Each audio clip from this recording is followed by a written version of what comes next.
Welcome to steno ज्ञान point. दोस्तों, आपके यूट्यूब चैनल स्टेनो ज्ञान पॉइंट में आपका बहुत बहुत स्वागत है। दोस्तों, इस वीडियो के माध्यम से आपके लिए लेकर आए 80 शब्द प्रति मिनट की एडिटोरियल डिक्टेशन।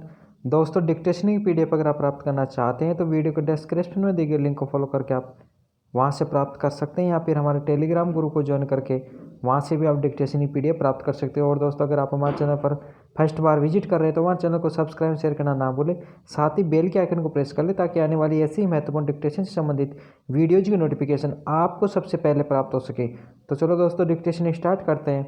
अपने डिक्टेशन स्टार्ट होगी जस्ट 5 सेकंड बाद। Yes start.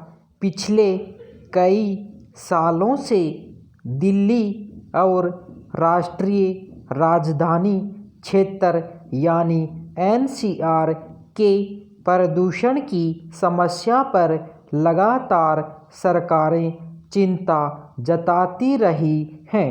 इसे दूर करने के लिए तमाम नियम कायदे लागू किए जाते रहे, लेकिन हर अगले साल स्थिति बिगड़ती ही गई। विराम। खास तौर पर ठंड के कुछ महीनों के दौरान वायु प्रदूषण की वजह से दिल्ली एनसीआर की स्थिति कैसी हो जाती है, यह किसी से छिपा नहीं है।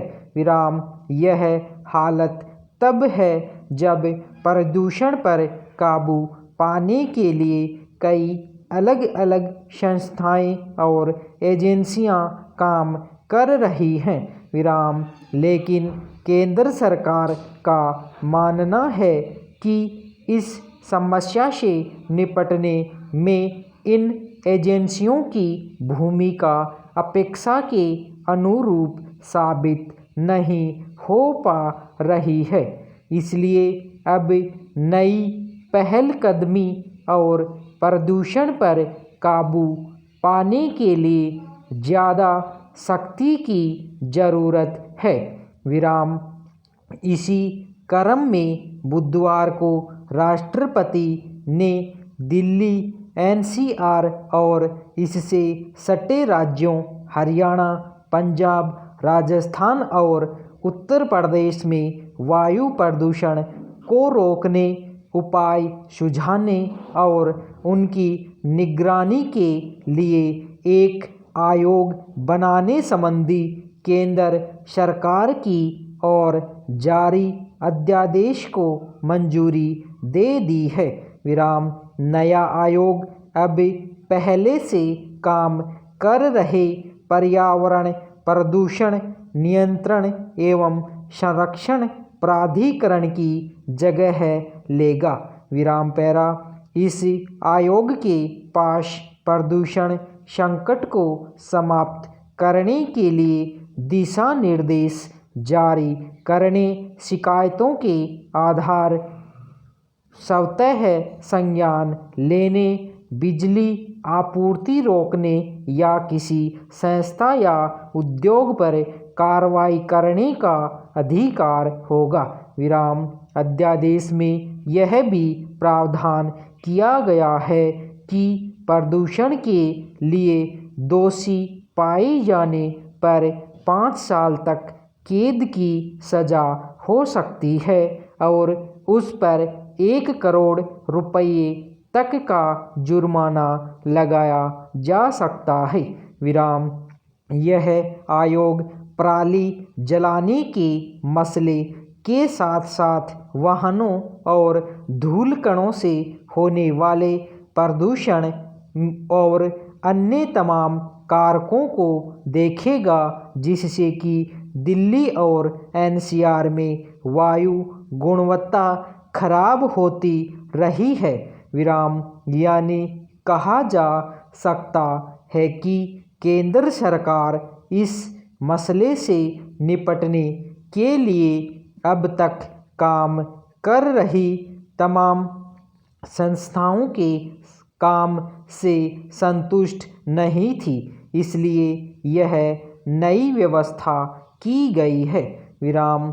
लेकिन सवाल है कि प्रदूषण नियंत्रण पर केंद्रित कई और अलग अलग संस्थाएं आखिर किन वजहों से इस समस्या से निपटने में अपेक्षित स्तर पर कामयाब नहीं हो सकी, और क्या नया आयोग उस तरह की बाधाओं से मुक्त होगा। पैरा। दरअसल हाल ही में सुप्रीम कोर्ट ने कहा था कि वायु प्रदूषण के कारण लोग परेशान हैं और इसे रोकने के लिए कारगर कदम उठाए जाएं। हालांकि किसी अदालत की ओर से इस तरह की यह कोई पहली टिप्पणी नहीं है, बल्कि प्रदूषण की समस्या पर काबू नहीं पाने के कारण अदालतों में बेहद सख्त टिप्पणियां सामने आ चुकी हैं। इसके बावजूद लंबे समय से यह देखा जा रहा है कि हर साल ठंड के मौसम में वायुमंडल के घनीभूत होने के साथ ही प्रदूषण की समस्या गहराने लगती है। पराली और वाहनों के धुएं के अलावा औद्योगिक इकाइयों की वजह से होने वाले प्रदूषण से कैसी समस्या खड़ी हो जाती है, यह जग जाहिर रहा है। इस साल ज़्यादा चिंता की बात इसलिए है कि वायु प्रदूषण और हवा में घुलने वाले सूक्ष्म जहरीले तत्वों की वजह से सबसे ज़्यादा सांस से संबंधित जटिलताएं खड़ी हो सकती हैं, और कोरोना वायरस भी सांस और फेफड़े को ही संक्रमित कर सकता है। इसलिए केंद्र सरकार ने अगर इस समस्या पर काबू के लिए दीर्घकालिक इंतजाम किया है तो यह स्वागत योग्य है।